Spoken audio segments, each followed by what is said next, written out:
version of the Seahawks to be there. We have to go back to Super Bowl 16. That was the only game featuring two teams that entered the year at 50-1 odds or higher. It's a long time ago. We're in number 60 now. This is Super Bowl 60. We got to go back to number 16 for that to happen. So, in terms of handle, I think people are going to bet it. I think in terms of handle, I think people are going to be excited about it. I'm glad you followed me. Kathleen, welcome. Good job following on Seattle and New England futures. I appreciate you following that. That's good. I've set up, if you did bet what I bet, I have a 14-1 ticket on Seattle. I have an 11-1 ticket on the Patriots. It doesn't matter who wins. I just get to have some fun in the prop market, bet the over in the game, and just watch it play out. So I don't have to do anything from a stress perspective. I'll give you my prediction later, next week in San Francisco, but I don't have to do a whole lot. If you do want some extra play, I still think the Patriots in the first half, we bet it in the championship game. It pushed. I still think this is a great bet. Money line first half Patriots. Drake May 18-1-2 on a first half money line in his last 21 starts. The Patriots are 15-0-2 over the last 17 starts this season. 15-0-2 is 15-0-2 in the Patriots first half money line. They start off well. Why? Josh McDaniels, right? So it was a 7-7, and the Patriots had a kick at the end, sort of the Broncos for that matter, but they both missed field goals inside the last minute of the first half. But the Patriots had a kick to potentially win, to go 16-0-1 on the first half money line. Instead, both teams missed it, so it was a push. So 15-0-2. But I think if you're looking for some fun bets, that's one way of playing this game. First half Patriots. We'll get into that. We'll get into the whole prop market. We'll talk about it all. But let's find out where our guy is. I don't even know where he is, and I don't even know what time it is as to where he is. Where is Adam Bjorn?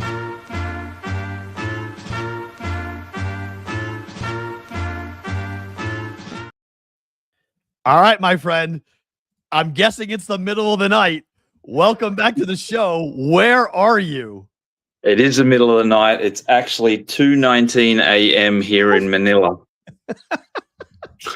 So you said, I'll take people behind the scenes. You sent me a text message an hour ago, and you're like, I'm up.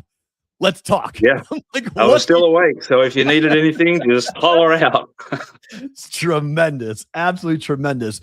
So is this business or pleasure? Why are you over there? This is business. We have a trading team in Manila. I did night shifts for probably 15, 20 years. In Australia, I was doing US sports. I moved to Jamaica and I was doing Australian and European sports. And when I first went to Betcris to do some trading and risk management, I was like, I never want to do night shifts again. How do we solve this? So we built a team about 8-9 years ago in the Philippines. And so a lot of us don't have to do night shifts anymore. We built a robust team, 100+ traders that are just very efficient and on top of things. And you can kind of wake up in the morning without all that stress that we had for many, many years. So, what's your default time zone? What's your body clock? Because the amount of time zones you were in, I get why you're awake, because I'm assuming it's the middle of the day Michigan time for your body clock, no? So, I was in Barcelona Thursday, Miami Friday, San Fran Sunday, Manila Monday. And a lot of people say, what about jet lag? And it's something that I've argued for probably 20, 30 years. I don't know what jet lag is. I don't understand what jet lag is. I don't know if I'm just always tired or always busy or what it is. But I've never, really felt like I get taken out for days that I hear these other people speak of. So, I got in here, I don't know what day it is. It's Tuesday, 9:00 Monday night. I had our Prime Suspects podcast yesterday at 3 a.m. I was up at 8 a.m. for a meeting. I was in the office for a big chunk of today. Went out to some cockfighting tonight, and then got back, and here we are. Wait, what? What? Where are you going? Hold on. Time out. So it just so happened, as I was in the office today, they're saying the best of the best cocks and breeders of cocks are in Manila having the World Championships tonight. And so we went there. and we watched about 20 fights. We placed our bets. Wow. We enjoyed the time, and yeah, that was the evening. That is amazing. Did you do well? No. How's the handicap going on that?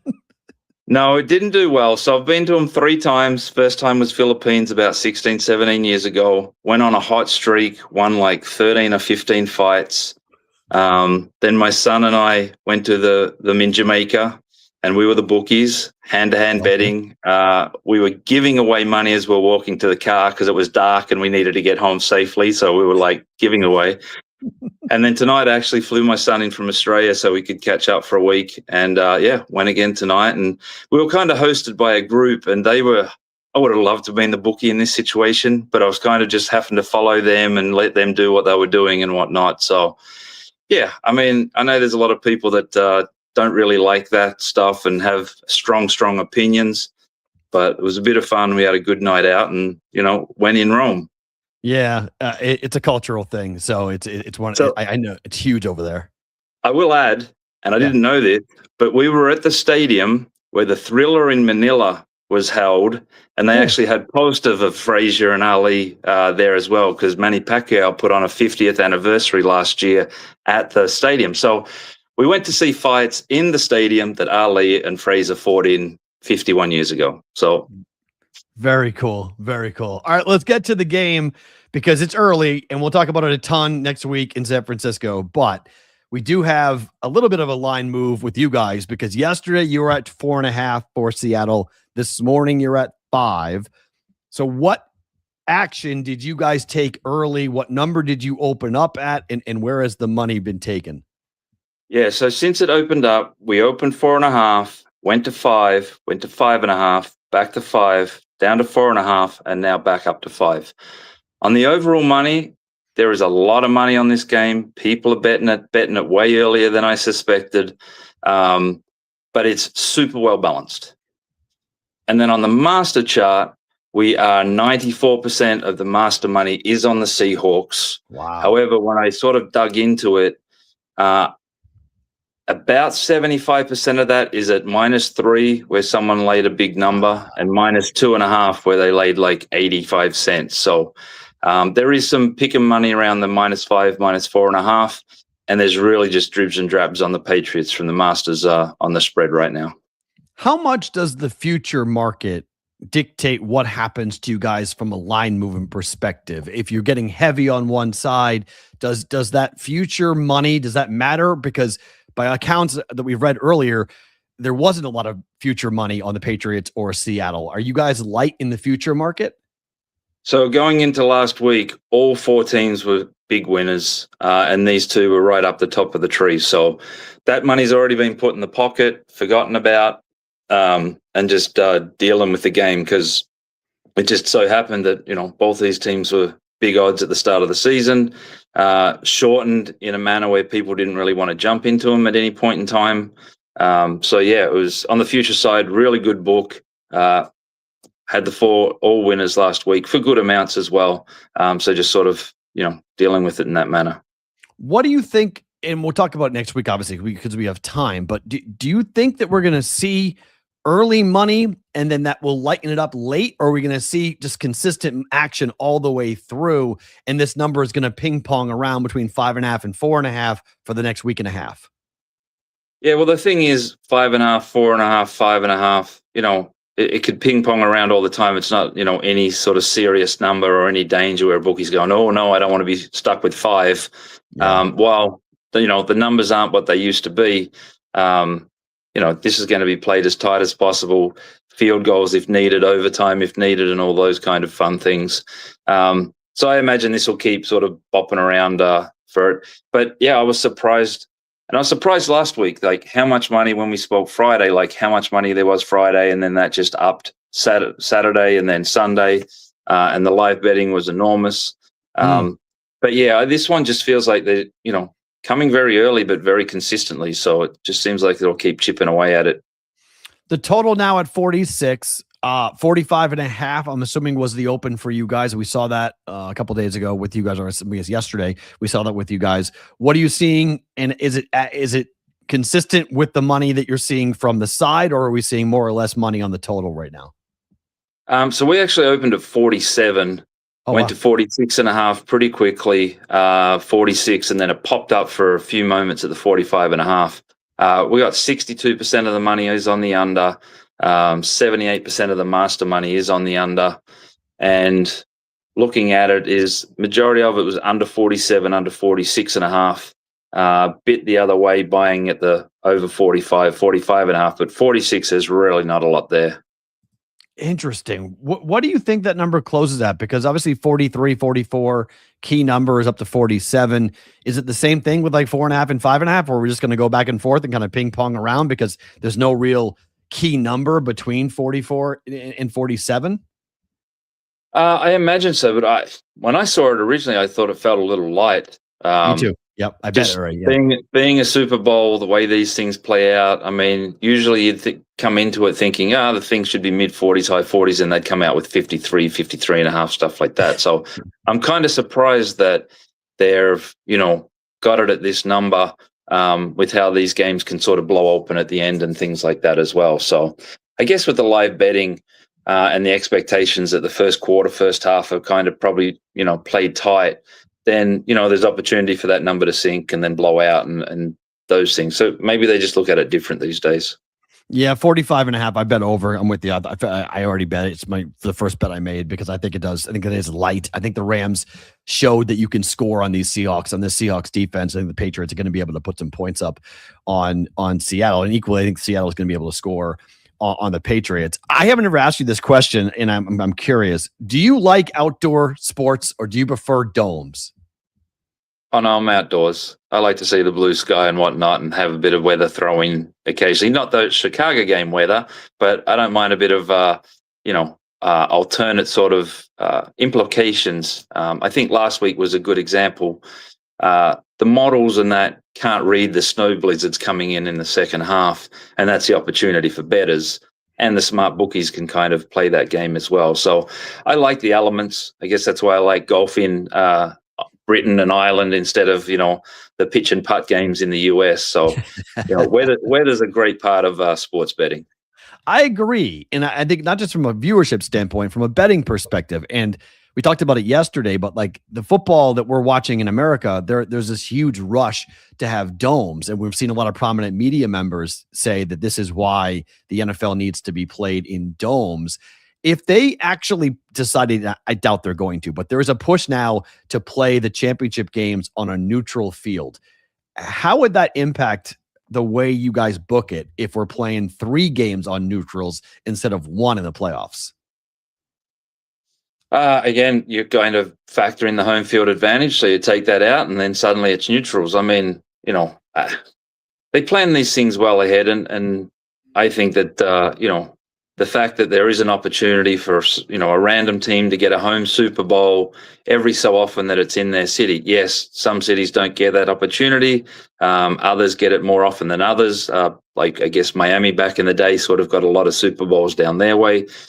But for me, teams play all season for this opportunity. Those ones that know they have the Super Bowl at home probably dig in a little deeper to try and get that home game. It's just part of what it is. Does the threat, and I don't think it's going to, but like the fact this game is potentially, it's outdoors, it's in Northern California, not Southern California, that weather might be a questionable come next weekend. How does that have to be factored in to a total perspective if there is going to be the potential for rain? Well, I mean, it's just an element. It's kind of handicapping the thing. Someone sort of mentioned the other day about having people on, at these games being able to see the weather come in and all those aspects, the wind. I mean, Wrigley Field in baseball, years ago, people there. I mean, we used to have somebody, or at least a contact or a groundsman at cricket test matches because the rain was worth so much. So when you could see that rain coming in, there was value having someone sitting in the ground, had some meteorology background or access, and would even go there 3-4 days before to understand where the weather was at and potentially, brought the draw into play. So weather's just part of the, the handicapping procedures. So it's football. Come on. Like, it's kind of meant to be played in the rain and the mud and all those kind of things. That's what we grew up on. So, if they play it all indoors, then isn't that arena football, not the actual NFL? So, I'm sort of old school to probably a fault, where there's just things that we grew up on that should be left alone and just let them play out. Yes, protect the players, protect the quarterbacks, all that kind of jazz, but let them play. Let them play the games. If the Buffalo Bills built a stadium that does not have a roof, nobody should have a roof. The Bears, the Browns, the Chiefs, like all these new stadiums that they're building to have domes, I think is such a mistake and such a loss of what the game is supposed to be. I'm okay with gimmicky things like Indianapolis or Minnesota. Like once in a while, you have a couple of domes, but not everybody. I mean, football's not meant to be played indoors, and we're way too many domes. Yeah, I mean, doesn't just that lose their massive advantage that they just have had for so many years, and just building their team around that and almost hoping that they get that weather when it comes December and January when they're in that situation. I think that, teams need all the advantage they can play into at times, and that's just another one of them. Yeah, Chicago basically, they had a home playoff game against the Rams, and the weather, they lost in overtime, but they had a chance. If Caleb doesn't get picked off in overtime, they had the football with a chance to go down and kick a game-winning field goal. And that's why you play all year long, to get that game in your building at home, to have that advantage over the Rams. So I don't get it. I know having a Super Bowl is great and all, but like consistently over the course of 20, 30 years, however long that stadium's going to be around for, to play in a dome, I think is just it's a huge mistake. It makes it boring with betting. I love betting win games. I love betting weather games. Like it's just a lot of fun when you have that added element. Like you mentioned, Wrigley Field with the Cubs. Like it's cool. Which direction the wind blowing, in or out? Like you got to go and look at it and try to handicap it. So I love it. I don't fully get the whole push for the NFL, but from a betting perspective, I think it'd be a huge mistake. Speaking of not mistakes, but speaking of the betting perspective, what do you perceive for this game with the Patriots and the Seahawks, just overall from an interest standpoint? Do you think it's going to be on par, it's going to be big, or could it be a bit depressed because of the two teams that are in it? I think it's somewhere sort of in the mid-range to higher. It's not the low end where, what the NBA playoffs finals were a little bit, where people were sort of going, well, what do we want to watch these two teams for?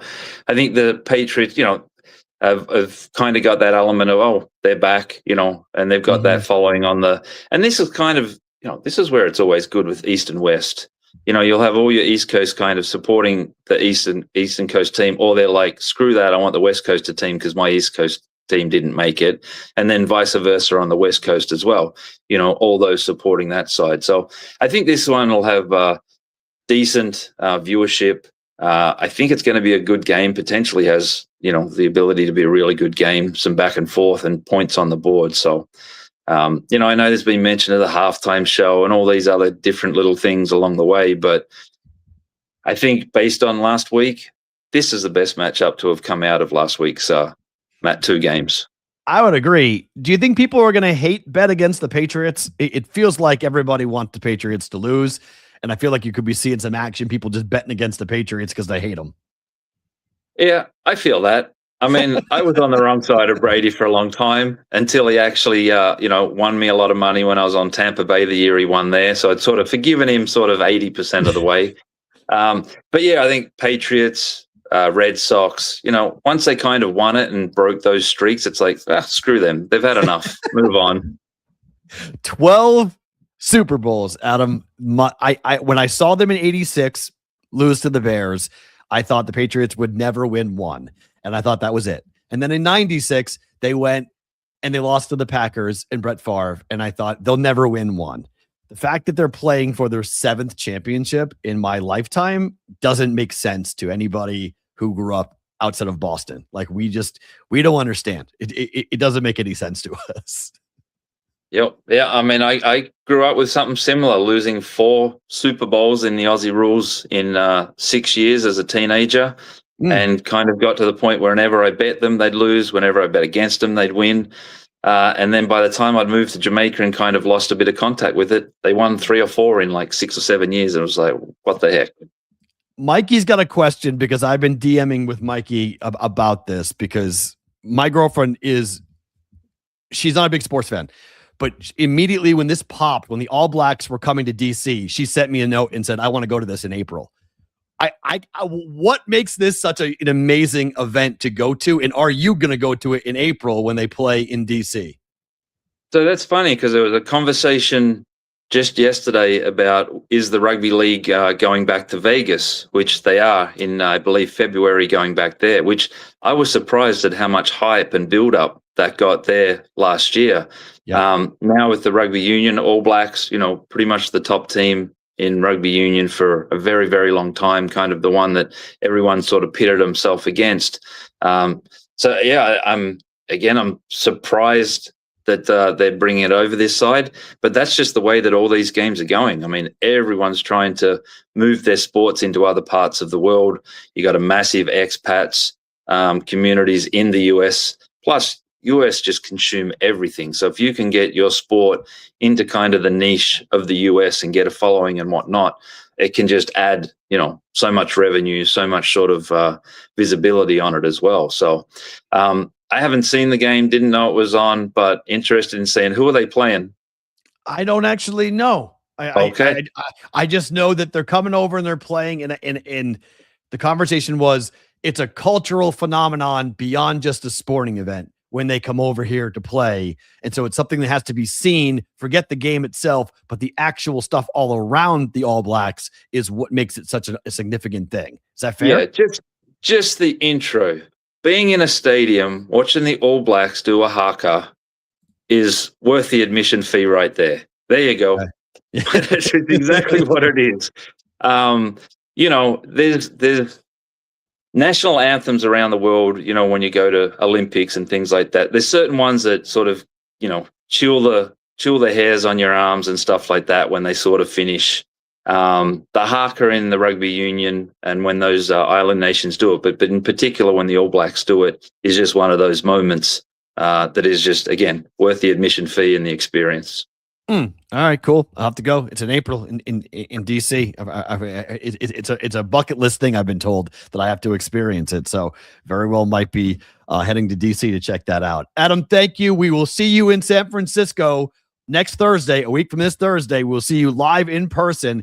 The guest list, I'll send you some other options. We got some good people stopping by on Thursday to chit chat with us for football. So it's going to be a lot of fun. Thank you for being here. Thank you for staying up really late. Get some sleep, and we'll talk to you in a week in San Francisco.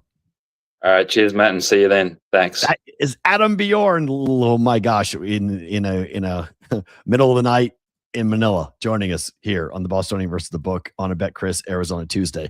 Good stuff with that. Looking forward to seeing him coming up in San Francisco. Once again, Thursday's show being brought to you by our friends at Betcris Arizona. Friday's show being brought to you by our friends at Cut. That will be happening next week in San Francisco. I talked to our friends at Sports Grid today. We lined everything up.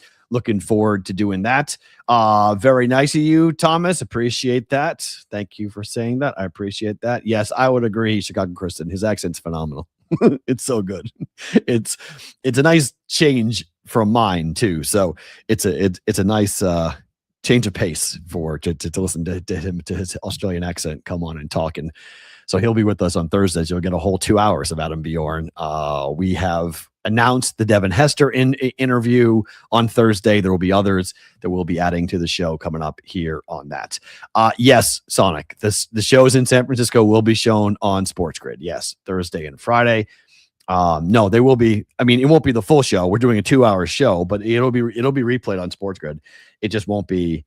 I'm doing the show from the Sports Grid set or the Sports Grid broadcast location. There won't be a set for Sports Grid, but I'm doing BvB from their table, I guess is the best way of describing it, at the Super Bowl. So yes, the shows will be shown on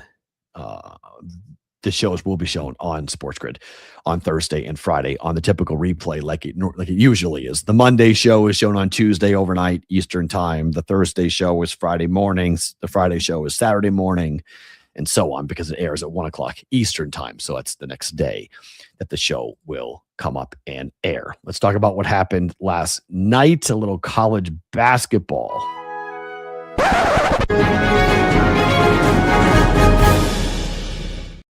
All right, what happened last night? That should have been said last night, not this weekend. Sorry. For last night, number one, Arizona hanging on. They covered the 1.5 point number against BYU. A furious charge by the Cougars in the last 2 minutes of that basketball game almost tripped up Arizona. They needed a block shot coming down the stretch and a couple of free throws at the end to win the game 83-80. It was a sweat for me. I laid the 1.5 and we got it. So Arizona stays undefeated. Nebraska plays against Michigan tonight. More on that in a second. Michigan with 1 loss, Nebraska with 0 losses. Miami of Ohio is also undefeated. They have survived a couple of scares recently, an overtime game last week. So we got 3 teams in college basketball that are still undefeated. Nebraska could go down tonight. More on that game in a little bit. Arizona survived. And we'll see what Miami, Ohio looks like. They could run the table. I mean, when you play in the mid-major ranks, you can run the table a little easier than in the Big Ten, just given what that schedule looks like for Nebraska. It's not going to be easy at all. But speaking of college, in college football, the CFP, this happened yesterday, really like Sunday, because Friday was the deadline for expansion for the college football playoff. We are not getting an expansion. In fact, we are staying at 12, but we're going to change the auto bid. As Yahoo Sports wrote this morning, the biggest change will give the power back to the conference championship games, which I am in love with. In 2005, it was the 5 highest ranked conference champions earning automatic bids to the playoffs. This year, it was Indiana, Georgia, Texas Tech, James Madison, and Tulane. That's because Duke, which beat a top 15 ranked Virginia team in the ACC championship game, was unranked and behind 2 of group of 5 teams. Now, the 4 automatic bids will go to the conference champions of the SEC, Big Ten, ACC, and Big 12, meaning Duke would have qualified for the playoffs if this year's rules were happening last year. A 5th automatic bid will be given to Notre Dame if they're ranked outside or inside the top 12, which is kind of a joke.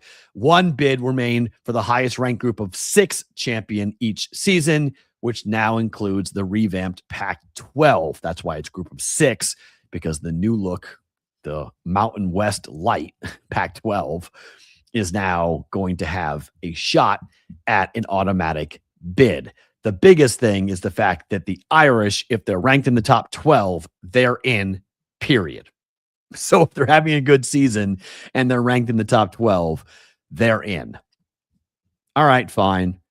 If I have to allow that in order to get the conference championship game to be a true auto bid, I'm fine with it, okay? If you win your conference championship game, you should be in the playoffs, period. If you're one of the big 4, SEC, Big 10, Big 12, and ACC, if you're one of the big 4, you should 100% get in to the college football playoffs. Like, I don't think that should be argued. I think that game has to mean something. That game has to have a ton of gravity. Otherwise, why are we playing it? So the fact that Duke was not in, but Tulane was, and Duke was not in, but James Madison was, and they both got smacked in their first game. I don't know if Duke would have been better or worse, but if you're an ACC champion, if you're holding the ACC championship trophy at the end of the season, you must get into a playoff. Otherwise, that playoff does not have the same weight to me. So I believe divisions matter. I believe your conference championship regular season matters. And I believe your tournament matters. Now, for football, it's 1 game. But the same thing applies for college basketball, right? You win your college basketball conference tournament, you are into the NCAA tournaments. You win the automatic bid. So we have to carry that over to college football. Otherwise, I think it's a massive mistake to even play the game, because you're going to hurt your conference. And Miami got in over Duke. Miami did not win. And if Miami had won the national championship without winning their conference championship, that's a big problem to me. Like, that's just bad. Okay. So to me, I just don't understand why you would do that. So I am really interested to see how this plays out next year with Notre Dame, because it could create some controversy if the Irish are ranked 11th or 12th. If the Irish are in the top 10, no one's going to argue they belong as a playoff team. But if the Irish are 10, 11, 12, 13, 14, if they're like right on that cut line, on the bubble of getting in, there will be controversy. People will point out that, it's tell the Irish to join a conference, because then we don't have this conversation, because we're constantly making concessions for Notre Dame. Like, we are constantly making sure the Irish will be given as much preferential treatment as we can create in college football. And I'm not an Irish fan. I'm not an Irish graduate. I get it. They're the richest, deepest pocket endowment in college sports. So that's why I get it. You have to make sure that those people that have deep pockets and big money people can get their team into the playoffs. So that's why they do what they do. But I still think that the Irish being independent in 2026 is ridiculous. They should be, and they aren't for every other sport. It's just football.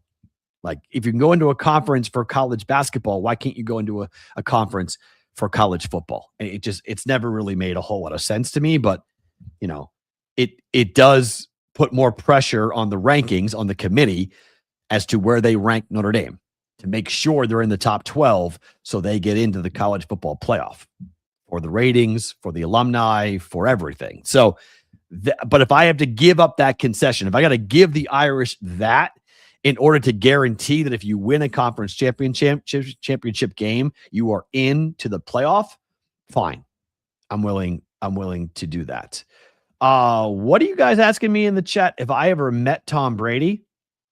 That's the Brady we're talking about, right? Tom Brady? No, I've interviewed Tom Brady in press conferences. I've never sat down one-on-one to interview Tom Brady, and I've never met Tom Brady, like shaking his, oh, hold on. That's not true. I have met Tom Brady. Yes, I have met Tom Brady. It was really brief, but I have shook Tom Brady's hand. Yes, that has happened. Yes. But I've interviewed him in press conferences as well. So the answer to that question is, have I met him? Not really. Have I shook his hand? Yes. So Marsha Brady? No, but we are going to talk about Joe Brady. Joe Brady is part of our Jump Down the Rabbit Hole, brought to you by our friends at Rabbit.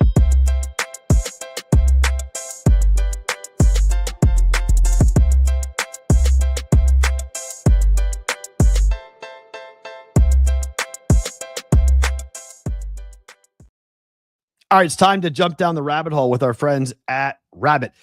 You guys can get 5 free Rabbit cash when you sign up using the code RABBIT5. That's RABBET5. Rabbit is the first true peer-to-peer sports picking marketplace. They think of themselves as the Venmo for sports takes. You have your group chats and your trash talk, and Rabbit lets you take that into real action.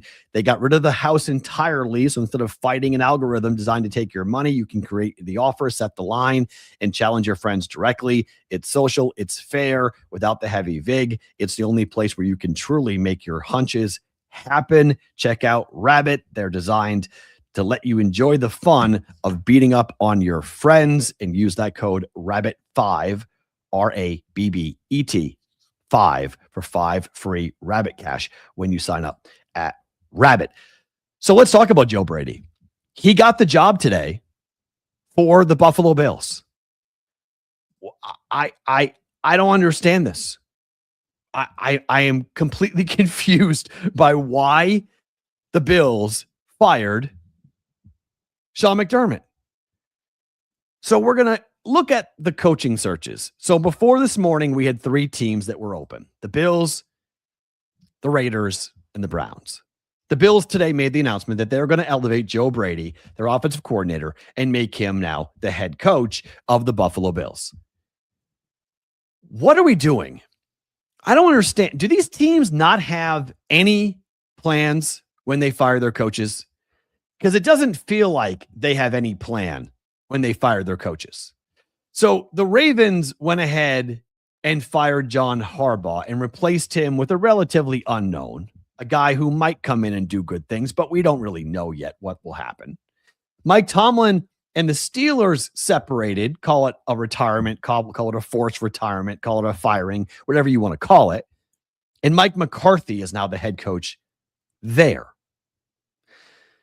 if you're going to move off of head coaches like the Raiders did and the Browns did, don't you need to have a really clear idea as to who exactly is getting the job?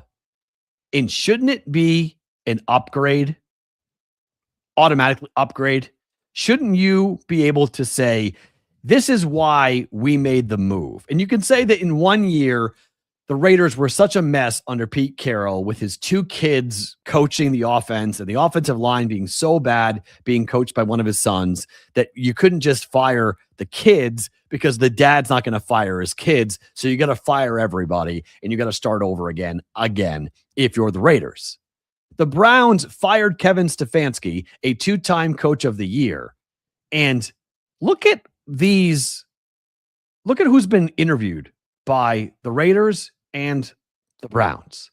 Joe Brady off the table. Jeff Hafley off the table. Maybe Clint Kubiak, but they got Clay, his brother, to be interviewed as well. Mike McDaniel off the table. Jesse Minter off the table. Kevin Stefanski off the table. I mean, these are all guys. They're interviewing the same people as everyone else in Vegas. And they're not, as of right now, they have not landed anyone. Maybe it's Davis Webb, now that he's available, the Broncos coach who's like 12 years old, who could get the job. You want Matt Nagy? You want Mike LaFleur? Vance Joseph? Like, these are just not hires that make you feel like the Raiders had a plan when they fired Pete Carroll. The same thing can be said about the Browns. Look who the Browns have hired. Or have interviewed for their opening. Mike McDaniel, gone. Jesse Minter, gone. Grant Uditsky withdrew his name.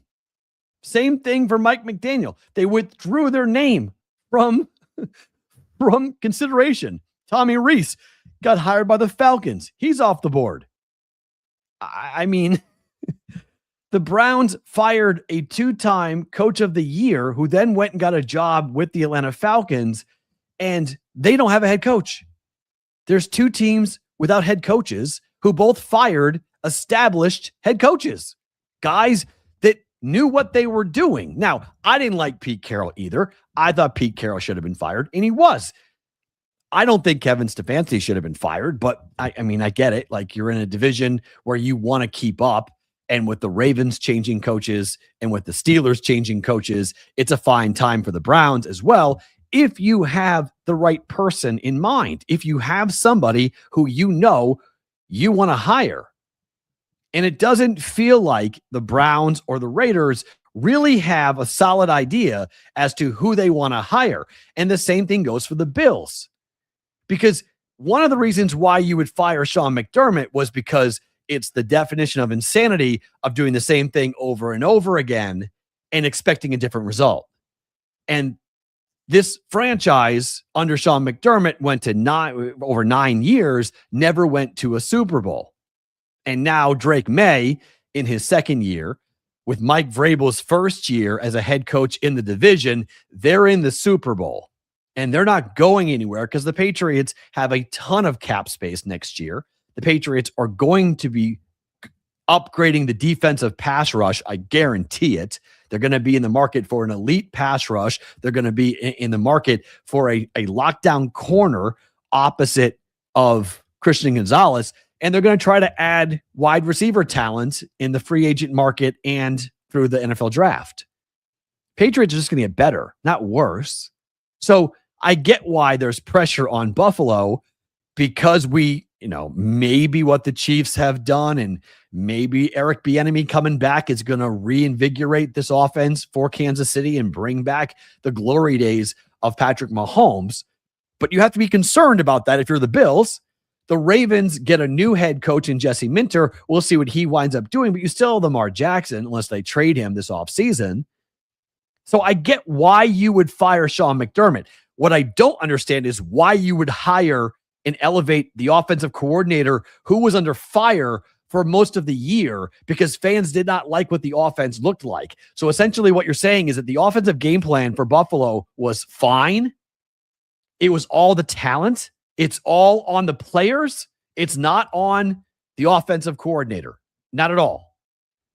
I don't know. I find that to be a little bit ridiculous. I don't think that's real. I don't think that's true. And to change the voice in the locker room, to change up and bring in a new idea, a whole new set of standards to bring that in. So what did Sean McDermott do really? Because what you're telling me, Buffalo, is that the culture for the Bills is fine, that the current coaching staff is not a problem. Everyone can keep their job. Because if you're Joe Brady, you're not going to blow out everyone. You're not blowing out the defensive coaching staff. You're not blowing out the offensive coaching staff. Everyone pretty much stays as is, except for Sean McDermott. He's out. So what you're saying to the public and to the fan base is that it's Sean McDermott, that he was the problem. Not Brandon Beane, the general manager, who got elevated, who was made president, who got a raise after they fired Sean McDermott. Not him. He's fine, even though he's the one that built that roster without any real talent on offense from a receiver standpoint. That with Josh Allen, you're expecting him and James Cook to do everything. Like it's a really interesting statement that the Buffalo Bills made today about Sean McDermott. And you got to wonder, with Sean McDermott being open, I thought Sean McDermott coming to Vegas would be a decent move. I thought bringing him in and bringing his defensive acumen and bringing a guy who hopefully will be able to work with a number one pick quarterback and bring in a good offensive coordinator and run with Brady to go ahead and try to get the Raiders back on track. It's going to take some time. The Raiders aren't a one cycle, one draft pick, one free agency type of run about being back. So I'll be very curious to see, yes, they just wanted Sean out. And if you hear the owner and the GM at that press conference announcing the firing of Sean McDermott, they pretty much said that. That they were criticized. Sean McDermott criticized Brandon Beane for what he did, for who he drafted, for the roster he built, right? I mean, there was all sorts of smoke around these guys not getting along, but it is remarkable that we are now going to sit here and we're going to 100% say the Buffalo Bills and this decision to go ahead and fire Sean McDermott was justified. I don't understand. Yeah, it was a clown show press conference, CG.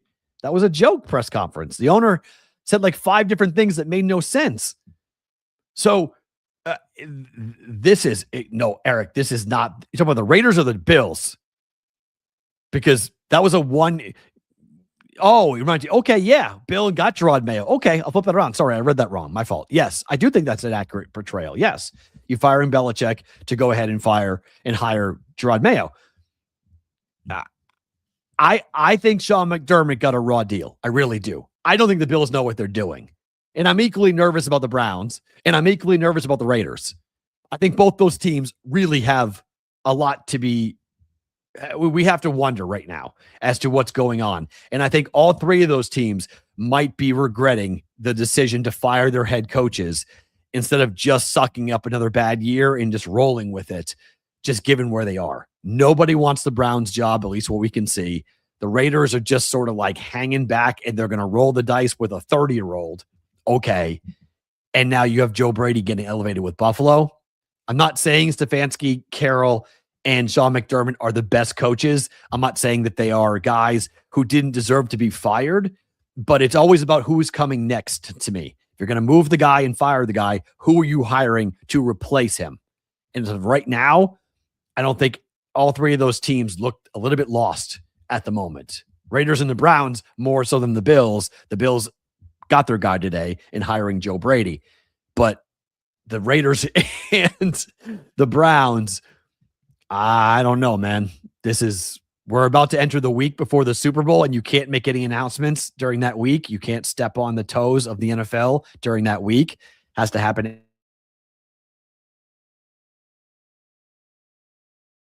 announce it.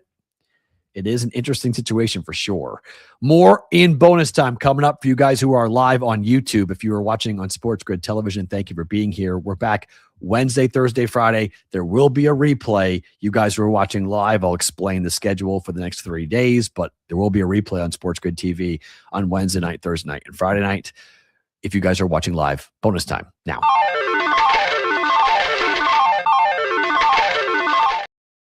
Oh, okay. Yeah, when's Josh's contract up is a good question. No way. They're not trading Josh Allen. I think he's got 3 years left on his deal. About. Who does not want to live in Cleveland? Such a great city, especially the weather. Yeah. But I mean, look. I can't sell Cleveland. I was going to try to sell Cleveland. I can't really sell Cleveland. It's a hard division to play in. The ownership doesn't want to spend money. Myles Garrett's going to retire. Browns are a tough spot. Browns are in a tough spot. That's why no one's taking the job. I mean, you know, Browns are in a tough spot. I mean, look at the number of guys they interviewed. Jim Schwartz, by the way, if you're wondering who's going to get the job, Jim Schwartz, which is the same exact darn stupid thing the Bills just did.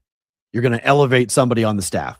So you fired your head coach and you're going to hire somebody on his staff. But it looks like Jim Schwartz probably is going to get the job, which is pretty comical because it's the same thing the Bills just did. It's like, what the hell are we doing? I don't understand. Like what are we doing? That's where we are. I don't understand it. But, you know, best of luck. I have been following the Raider. Everyone, I was at UFC 324. I was asking so many people, like, who's getting the Raider job? Who's getting the Raider job? And the Davis Webb story still, I mean, the Davis Webb, the Broncos quarterback coach, this is pretty much after the Patriots beat the Broncos. It was Saturday night, so it was before the game was over. But people that I talked to were all like, Davis Webb gets the job if the Broncos lose. Well, the Broncos lost. So they liked Chris Shula, by the person I talked to. But look at the number of people they've interviewed. Clint and Clay Kubiak. Clint Kubiak, I think, is the guy, but he may not want to leave Seattle. So he's playing in the Super Bowl. He may not want to go anywhere, but Clint Kubiak could be the guy and probably is the guy. And that's why the Raiders haven't announced a new head coach yet. But Davis Webb, by people I talked to, Davis Webb also has a lot of support inside the building for the Raiders to go ahead and grab hold of him. So either Davis Webb or Clint Kubiak are probably going to be the head coach of the Raiders. But, you know, it's a lot of interviews. A lot of interviews. And they haven't hired anybody yet to be the new head coach for the Las Vegas Raiders. Let's make some bets.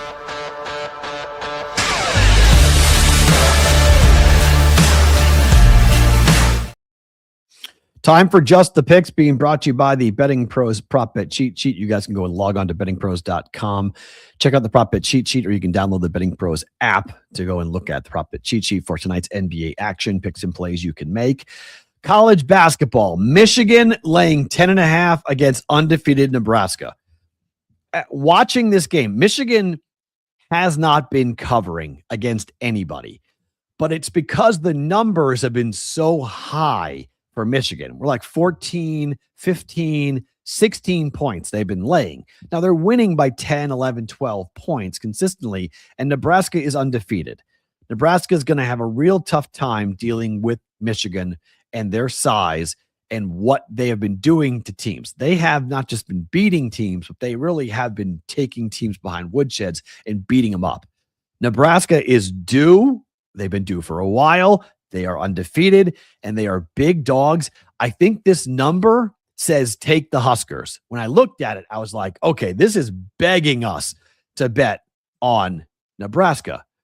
But KenPom has it as a 9-point win, 81-72.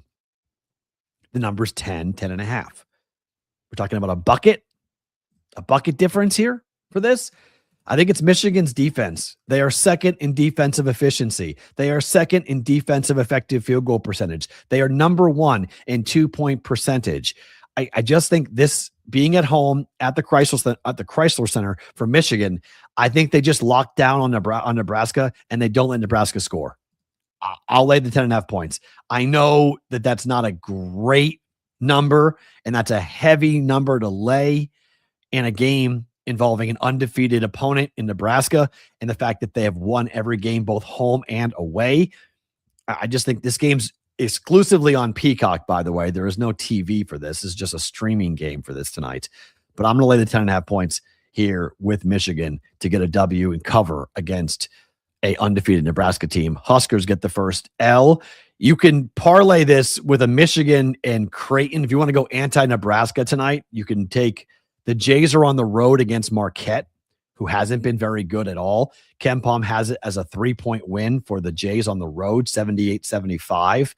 The Jays got that overtime miracle win against Xavier in their last time out. And now they play a Marquette team who has just been god-awful. I mean, they're 7-14. They just lost to Butler. Their last home game, they beat Providence at home, but that snapped a 3-game losing streak. Like that, they just, in conference play, Marquette has been just awful. They're 2-8 straight up in conference play, 7-14 overall. So you could bet Michigan and Creighton moneyline parlay. I have bet that as well, but I've also laid 10.5 with Michigan for that. So you can jump in here on that. Unless Samford drops 30 like he did against Illinois, Nebraska has no chance. Probably true. Little Rock, I like the Nebraska game. Would be a tough defensive game under. Sure. Michigan State should be good and Creighton should cover. Have a great day. Appreciate you too.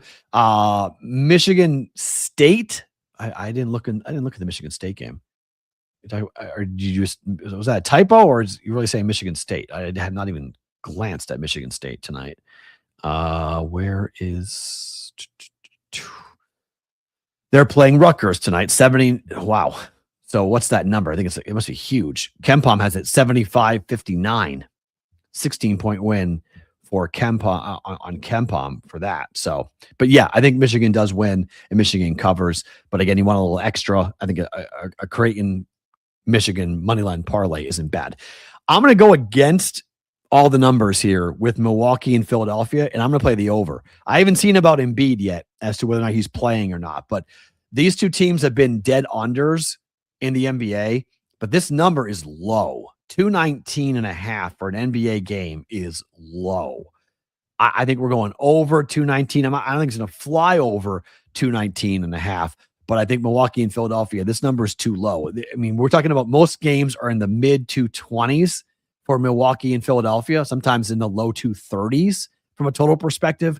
So I think because these teams have been such unders in killer unders, the books keep on dropping numbers down. And people keep on getting betting under. If you want to go with the trends, bet the under in this game. I'm going to buck the trend and go against it. I'm going to bet the over for Philadelphia and Milwaukee tonight. We're going to go over 219.5 for tonight. Time for the news of the industry.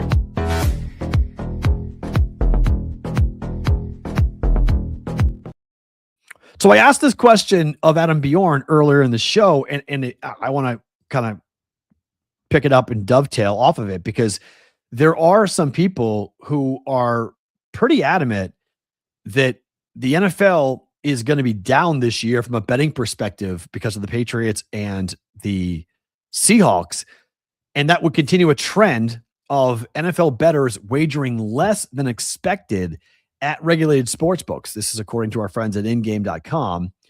Optimove issued a report that found parlays remained popular, but live betting was not the boon that operators had anticipated.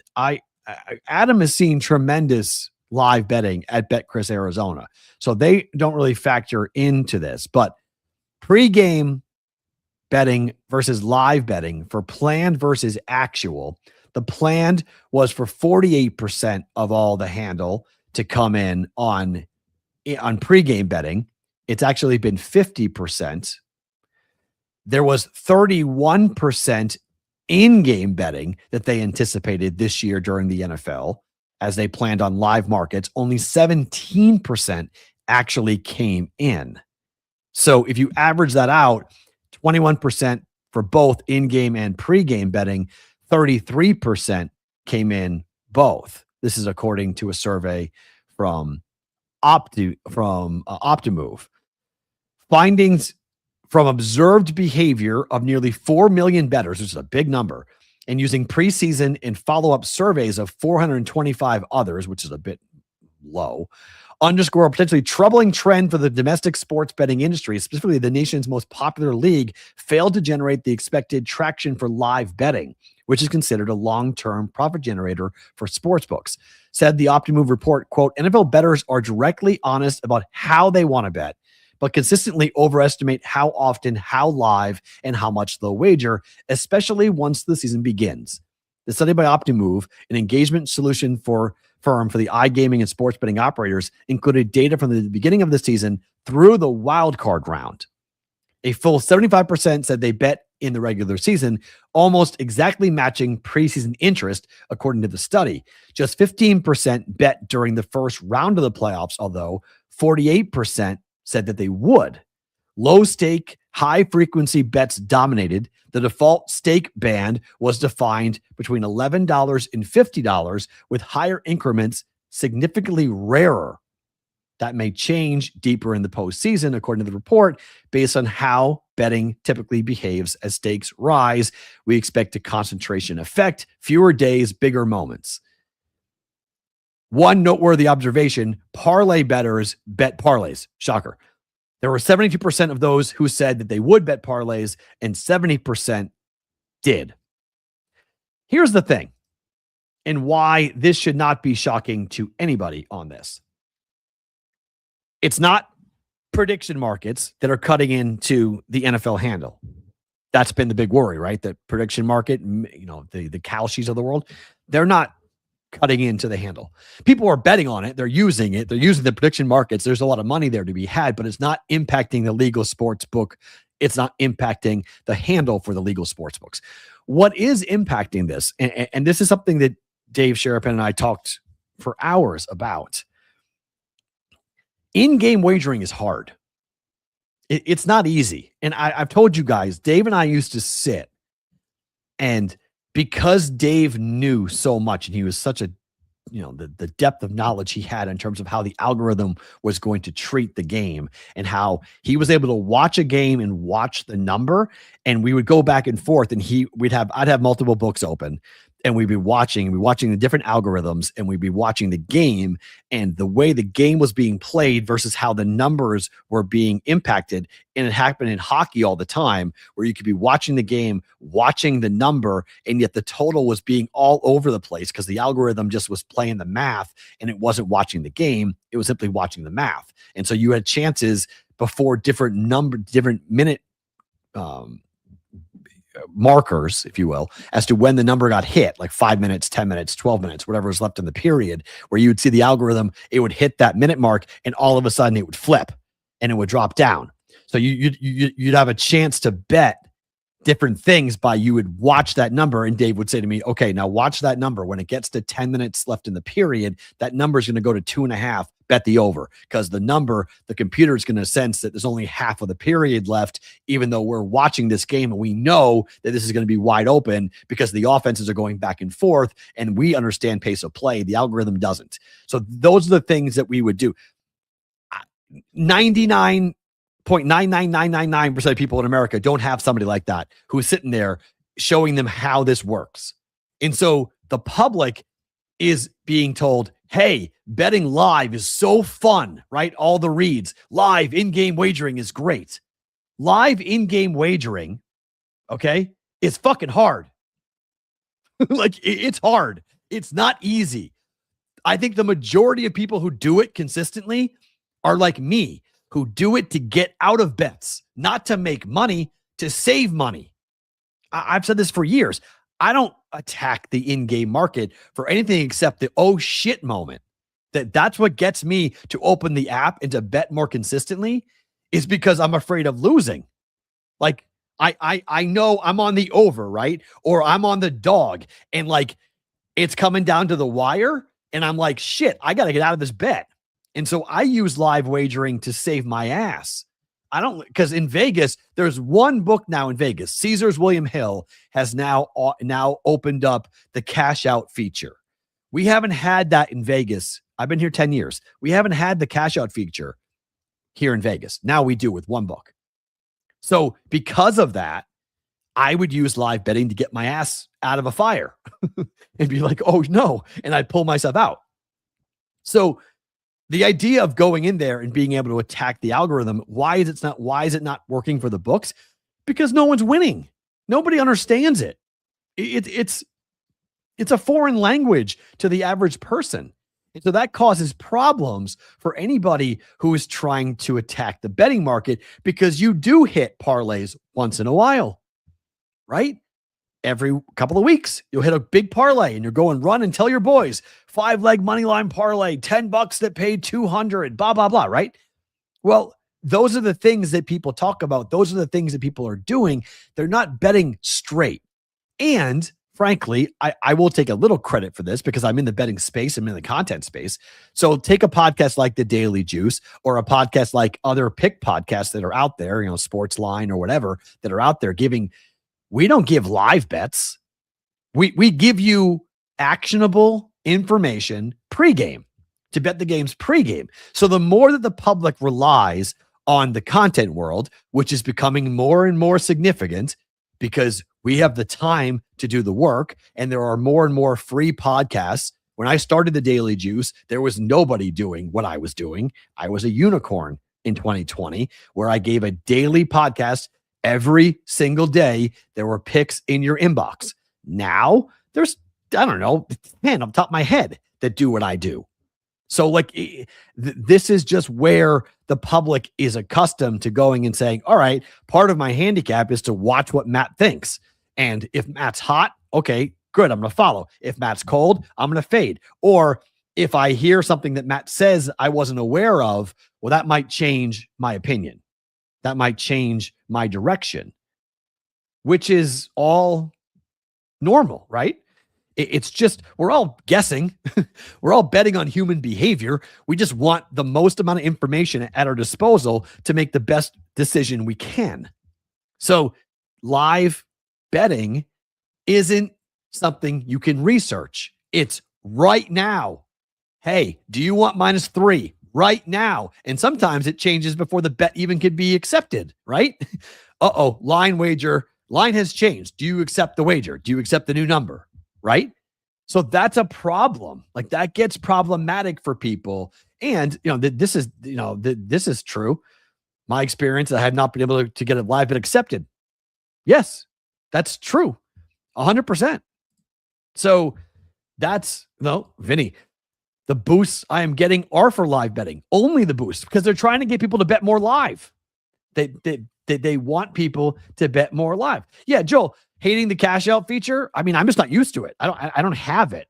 I know people here in Vegas who have now advocated it in Vegas from the golf betting perspective, because there's so much time between shots that if you have, pre-flop 30-1, 40-1, 50-1, these big numbers, and after the third round and then the fourth round begins, and maybe there's, your guy doesn't look good, or maybe the putter is not really clicking for him, or whatever it might be, that you can take the cash out feature for your future wagers. And even though it would have paid out more later, you can just constantly guarantee profit with the cash out feature betting golf. I think that's a very interesting way of approaching that with the cash out feature.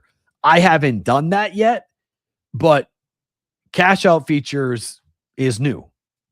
Is new. Rudy, how are you? Thank you for what you do, Matt.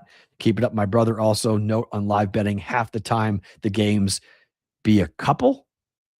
I don't know what that means, but golf, but golf you like. Yeah, golf you can cash out. I mean, those are just things you can do with the cash out feature that is different than other times in sports gambling. So it makes perfect sense as to why the sports books would be struggling to get people to bet, to get people to want to be a part of the live wagering. It clicks. It makes sense that would happen. So just FYI, I think that squares to me that live betting is not nearly as profitable or as actionable with the public as pregame. And pregame is higher than expected from betting. And again, we've said this for, I don't know, the show now is approaching year 5. It all started with straight bets, pregame straight bets. It's always going to be there, regardless of what we do with parlays and in-game wagering and prediction markets and everything else. It'll always come back. It's like AM radio. AM radio started mass media broadcast communication. AM radio will end mass media broadcast communication. We started sports betting with sides, single leg sides. It'll one day end with single leg sides. They will always be there. They will always be there. So, time for my favorite thing about today.